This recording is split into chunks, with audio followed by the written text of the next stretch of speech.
BRS వాళ్ళ కడుపులో మూసీని మించిన విషం ఉందని చెప్పేసి ముఖ్యమంత్రి అంటున్నాడు. మురికి కూపంగా మారిన నదిని ప్రక్షాళన చేస్తామంటే అడ్డుకుంటారా? అభివృద్ధిని అడ్డుకుంటే మిమ్మల్ని చరిత్ర క్షమించదు అని చెప్పి సీఎం రేవంత్ రెడ్డి కోట్ల రూపాయలు ఖర్చు పెట్టి సోషల్ మీడియాలో నాపై దాడి చేస్తున్నారు. ఎవరన్నీ చేసినా వెనక్కి తగ్గను, ప్రక్షాళన చేసి తీరుతాం. అక్రమ కట్టడాలు ఫామ్ హౌస్లను ఉపేక్షించేది లేదు. ఎంతటి వారైనా విడిచిపెట్టాం.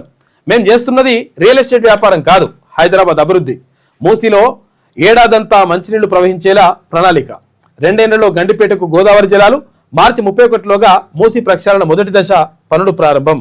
గండిపేట టు గౌరెల్లి 55 కిలోమీటర్లు భారీ ఎలివేటెడ్ కారిడార్. నదీ తీరంలో ఆలయం, మసీదు, చర్చి, గురుద్వారా నిర్మిస్తామని చెప్తున్నాడు. బాబుఘాట్ వద్ద గాంధీ సరోవర్ నిర్మిస్తామని కూడా ముఖ్యమంత్రి రేవంత్ రెడ్డి నిన్న చెప్పిండు. ఏది ఏమైనా కానీ నేను అట్టి పరిస్థితుల్లో మూసీ ప్రక్షాళన చేసి తీరుతా అంటున్నాడు.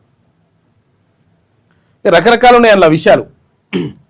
కొంతమంది ఏమంటున్నారు, ఇది కూడా కాళేశ్వరం లెక్కన అవుతుందని. కొంతమంది లేదు నిజంగా మూసి సుందరీకరణ చేయడం ద్వారా మంచినీళ్ళు వారి వస్తాయి, ఈ మురికి నీళ్ళు పోతాయి, మోరు నీళ్ళు పోతాయి అని చెప్పేసి కొంతమంది అంటున్నారు. రకరకాలుగా ఉండేది దాని మీద చర్చ.